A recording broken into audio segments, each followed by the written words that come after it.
Alternatibong brooder. Pare. Lang, wala itong kuryente pare. Unsa man nato ng brother nako? Unsa rin ang brother? Unsa ang brother? Ang brother kay siya ka teknolohiya na maghatag og kainit sa imong manok para mamintinar ang kainit silang lawas. Ug duha ka pamagi ang paghimo sa brother. Ang una, ang electric brother nagagamit sa kuryente. Ug ang ikaduha, ang manumano nga brother nagagamit og haling. Ug mo ni ang ginatawag nga alternatibong brother.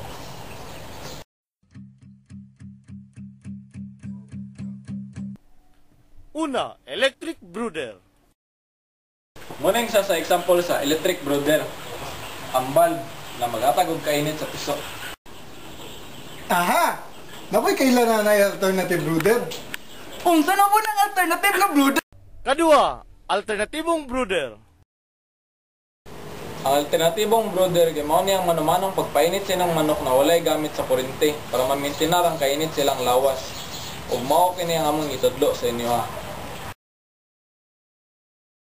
Ato makailangan ng materyales sa paghimo sa atong alternatibong nga brother kay ang una, tunga sa metro nga tubo. Ay kadua, lata nga 12 pulgadas kadaka o 24 pulgadas katasa. Tulo ka metro nga wire o ang atong sodas. Ang pinakauna ato buhaton paghimo sa alternatibong brother kay pagkuha sa lata. Pag naratay lata, atong bangagan ang sikat tumoy sa lata. Ana, at least tagtulo ka bangag kada sig kakilid. Pag naratay bangag sa atong lata, magkuha ta og 3 ka metro nga alambre. Kuha to ang sikat tumoy og ibutang sa siga ubos nga bangag sa lata. Dere.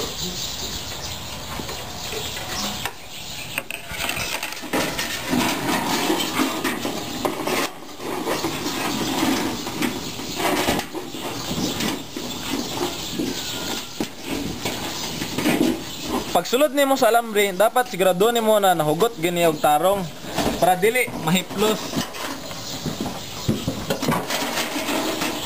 Pag naplastar na ang 3 ka metro nga alambre, kinahanglan na pod ka og 1 ka metro nga alambre para sandiganan sa tubo. Pag nataod na ang tanan nimo alambre, imong isulod ang tubo.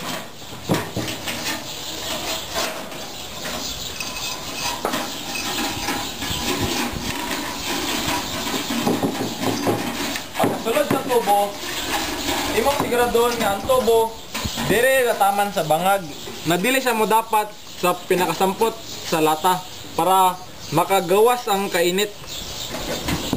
Pag nataod ng tubo, imo nang ihugot gamit ang alambre sa tunga sa taas para dili maglihok-lihok.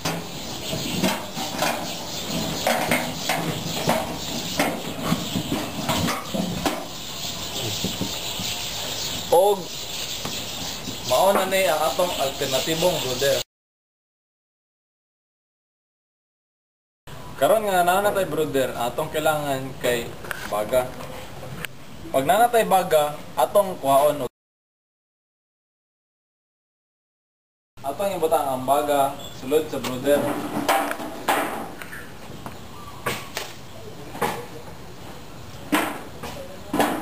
Pag nabutang na ang baga sulod sa brother, hinay na magbutang ang siren.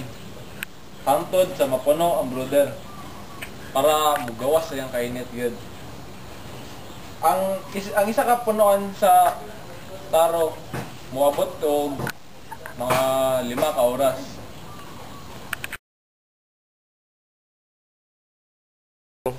Pag nabutang na nimo ang baga ug ang siren sa ilalom, then pagpira nimo sa alambre nga na nagawas na ang aso sa tubo, ang pasabutan na init na sa lalong, pwede na mo siya gamitan.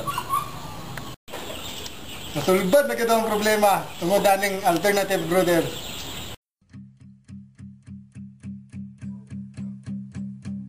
There's a fire starting in my heart, reaching a fever pitch and it's bringing me out the dark. Finally I can see you crystal clear. Go ahead and sell me out and I'll lay your ship bare.